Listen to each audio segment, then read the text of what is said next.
یہاں میں ایک بات سمجھا دوں، بہت اچھی طرح سمجھ لیں۔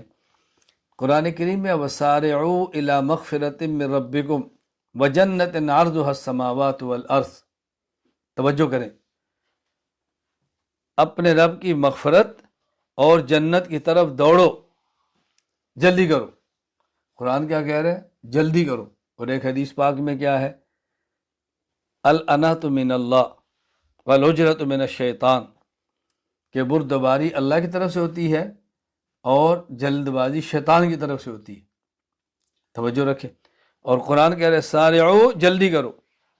یہ دو لفظ ہیں، ایک لفظ سرعت اور ایک لفظ عجلت۔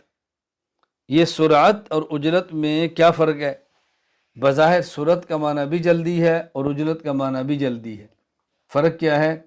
سرعت کہتے ہیں تقدیم ما حقہ التقدیم، جو کام جلدی کرنا چاہیے اس کو جلدی کرنا، یہ ہے سرعت۔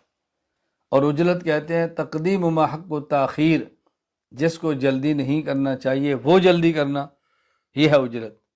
تو شریعت میں سرعت محمود ہے اور عجلت مذموم ہے۔ سرعت شریعت چاہتی ہے، عجلت سے منع کرتی ہے۔ ہم دونوں میں فرق نہیں کر پاتے۔ میں کبھی کہا کرتا ہوں کہ میں دونوں لفظوں کا ترجمہ جو اردو میں کرتا ہوں نا، سرعت کا معنی ہے جلدی کرنا اور عجلت کا معنی ہے جلد بازی کرنا۔ جلدی کرنا ٹھیک ہے، جلد بازی کرنا ٹھیک نہیں۔ کہتے ہیں نا بھائی جلدی کرو، چاہے جلدی لاؤ، کھانا جلدی لاؤ، فلاں کام جلدی کرو، اپنے کام کو جلدی کیا کرو، لیکن ساتھ آپ نے کئی بار یہ سنا منع کر دیں جلد بازی نہ کیا کرو، بیٹا جلد بازی اچھی نہیں ہوتی۔ تو جلدی کرنے کو سرعت اور جلد بازی کرنے کو عجلت۔ تو شریعت میں جلدی کرنا تو پسندیدہ ہے، لیکن جلد بازی کرنا یہ ناپسندیدہ ہے۔ دونوں میں فرق سمجھنا چاہیے۔